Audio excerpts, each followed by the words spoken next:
Good day, everyone. I am a battle-hardened political scientist with decades spent dissecting political spectra and turning complicated ideas into something even a curious 10-year-old can grasp.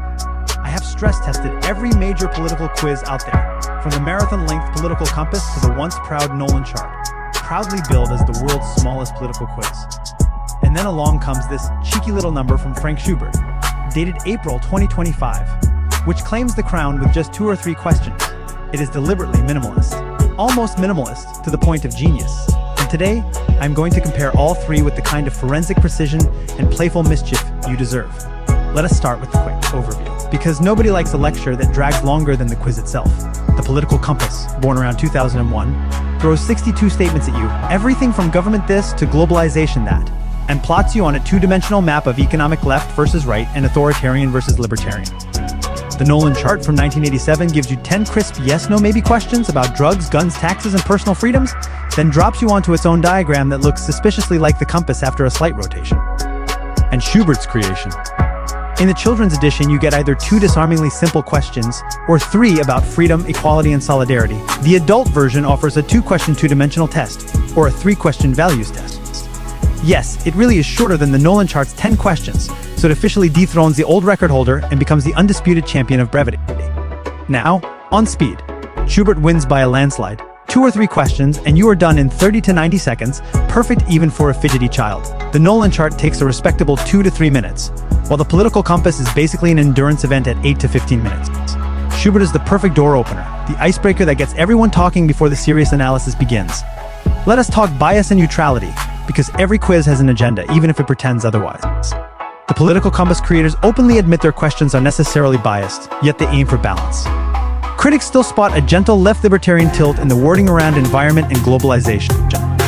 The Nolan Chart carries a clearer libertarian fingerprint because its founders were libertarians themselves. Many questions are phrased so that the libertarian answer simply feels like the sensible one. Schubert's children's edition is delightfully, almost comically suggestive. Phrases like help each other and decide together sound warm and friendly, while do everything alone and a few big bosses come across as chilly and bossy. It is pedagogically clever for kids, but it gently nudges them toward collective democratic thinking.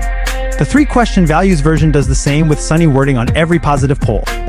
The adult versions calm down a bit with 1 to 5 scales, yet decentralized self-determination still sounds nobler than central authority, and the 3-dimensional test name drops everyone from Elon Musk to Stalin, which can spark lively, occasionally heated discussion. Bottom line, all of them have bias, short tests simply cannot escape it, but Schubert wears its pedagogical heart on its sleeve more openly than the others. On actual orientation power, the political compass still reigns supreme. It offers fine-grained 2-dimensional positioning that captures nuance and even extreme positions. The Nolan Chart is solid but coarser, mainly 4 big quadrants plus the middle. Schubert is deliberately rough, a quick sketch rather than a detailed portrait. Its 2-dimensional version mirrors the compass exactly, while the 3-dimensional one cleverly adds the values of freedom, equality, and solidarity.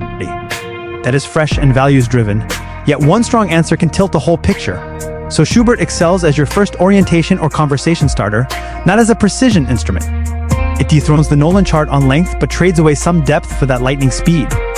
When it comes to simple understandability and suitability for children, Schubert is in a league of its own. The children's language is warm, clear and playful, big bosses, good friends and family, with straightforward multiple-choice answers. It works beautifully from around 8 to 10 years old, even from 6 or 7 if an adult reads along. 3-question version is pure gold for values education. The Nolan Chart and political compass, by contrast, are simply not for kids. They are packed with abstract political jargon and belong in high school at the earliest, ideally after 18. A few more factors worth a chuckle. Pedagogically, Schubert is unbeatable as an entry point. It sparks curiosity without frustration and ends with a reassuring line that there are no wrong answers. The fun factor is off the charts. Validity and reliability? None of these are scientific tools, but the compass has the most studies behind it. Schubert honestly admits it is just for thinking and discussion, which is refreshingly transparent. Depth versus breadth. Schubert reaches the masses fast, the compass gives you precision. And topicality? Schubert weaves in modern United Nations values and adds a clever 3-dimensional twist, while the Nolan Chart is starting to feel a little 1987. So here is my overall verdict delivered with a wink. The Schubert Quiz is the clear champion of speed, understandability, and pedagogical charm, especially its children's edition, which truly is a masterpiece for getting young minds thinking about politics without overwhelming them. It does dethrone the Nolan Chart as the shortest test, and serves as the ideal gateway drug to political curiosity for every age. Yet it buys that accessibility with noticeably higher suggestiveness in the wording and considerably less depth. If you want a serious, nuanced self-assessment, reach for the political compass despite its length or the Nolan Chart as a sensible middle path. And now, because talk is cheap and quizzes are fun, let us actually run the Schubert questions right here so you can feel them for yourselves. I will give you the children's versions first, then the adult ones. And after each single question, I will offer a slightly more neutral, unbiased rephrasing so you can see how the original flavor works and how a more even-handed version might sound. Starting with the children's two-question edition. First question, original, is it better when everyone only looks after themselves or when we help each other? A, I think it is good when everyone does everything alone. I think it is best when we all help each other. C, I like both, a bit alone and a bit helping. My more unbiased version when facing challenges, is it usually better for people to rely mainly on their own efforts or mainly on mutual support from others? A, on their own efforts. B, mainly on mutual support. C, a flexible mix of both. Second question, original, who should decide how we live and what rules there are? A, people like us should decide that together. B, a few big bosses should make the rules. C, maybe both depending on the problem. My more unbiased version, who should primarily make important decisions about how society is organized and what rules apply. A, citizens should decide together through democratic processes. B, a small group of leaders or experts should decide. C, it depends on the issue, sometimes one, sometimes the other. Now the children's three-question values test.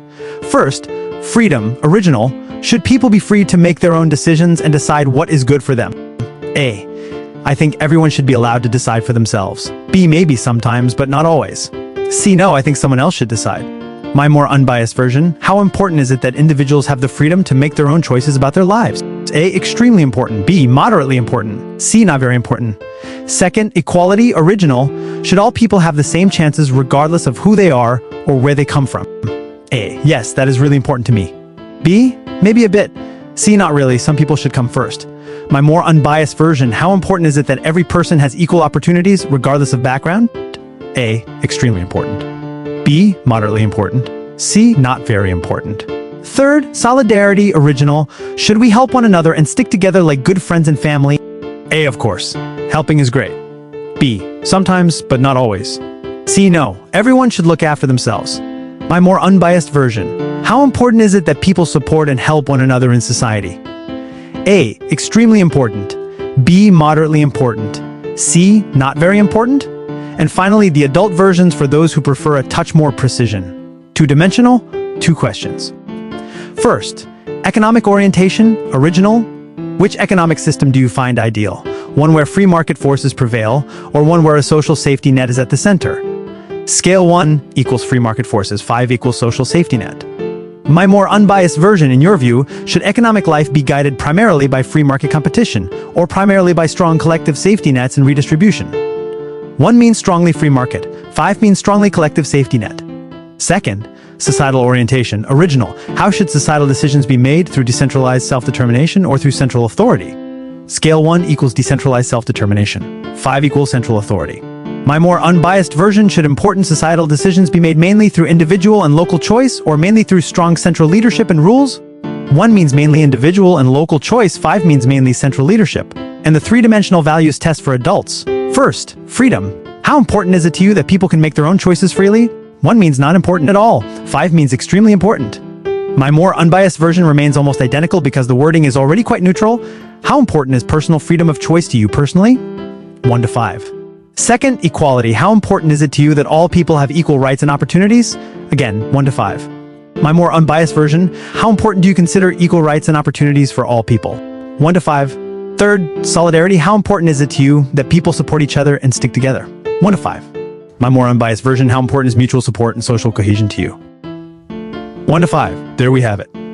Answer them honestly, compare your scores, and you will see why this tiny quiz packs such a surprising punch. Politics, after all, is not really a test. It is a living conversation.